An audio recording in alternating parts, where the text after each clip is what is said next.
kababayan, internship, magbabalita tungkol sa home-based negosyo. Tutok, 24 oras.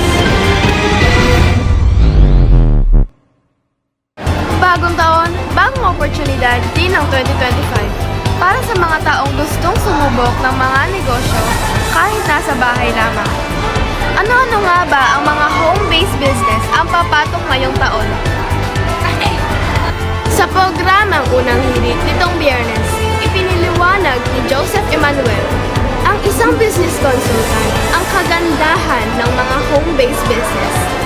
Unang-una, sobrang low cost yan. Meaning, mababa yung puhunan na kailangan mong gawin.